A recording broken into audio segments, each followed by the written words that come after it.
yang membuat Kak Isa ini merasa demikian?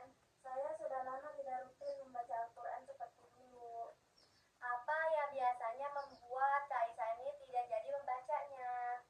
Karena tugas kuliah dan kadang malah sibuk main HP. Bagaimana perasaan Kak Isa mengenai hal itu? Saya merasa bersalah karena semakin jauh dari kebiasaan baik yang dulu sering saya lakukan. Kesadaran itu adalah langkah awal yang Kak Isa sangat baik untuk berubah. Menurut Kak Isa nih, kapan biasanya waktu yang paling memungkinkan untuk membaca Al-Quran Kak Isa? Setelah sholat sebenarnya ada waktu, tetapi saya sering gunakan untuk hal lain.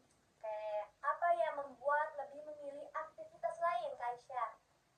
Karena terasa lebih santai dan juga menghibur. Oke, selain melakukan aktivitas tersebut nih Kak Isya, apakah Kak Isya merasakan puas? Karena juga kadang malah merasa waktu saya terbuang. Oke, berarti ada kebutuhan dalam diri Kak Isya yang belum terpenuhi, yaitu kebutuhan untuk lebih dekat kepada Allah ya Kak Isya? Ya, saya merasa seperti itu. Menurut Kak Isya, apa manfaatnya baca Al-Quran Kak Isya? Mendapat pahala dan juga menambah ilmu agama. Betul, selain itu Al-Quran juga menjadi penenang hati dan petunjuk hidup bagi seorang muslim Kak Isya. Saya memang merasa lebih tenang ketika rutin membacanya. Jadi membaca Al-Quran itu bukan sekedar kewajiban tambahan, tetapi kebutuhan rohani yang dapat menenangkan hati. Saya baru menyadari hal itu lagi. Ketika hati dekat dengan Al-Quran nih Kak Isya, biasanya ibadah lainnya juga menjadi lebih baik. Menurut Kak Isya nih, langkah kecil apa yang biasanya dilakukan mulai hari ini? Mungkin saya bisa membaca satu halaman Al-Quran setiap selesai sholat maghrib.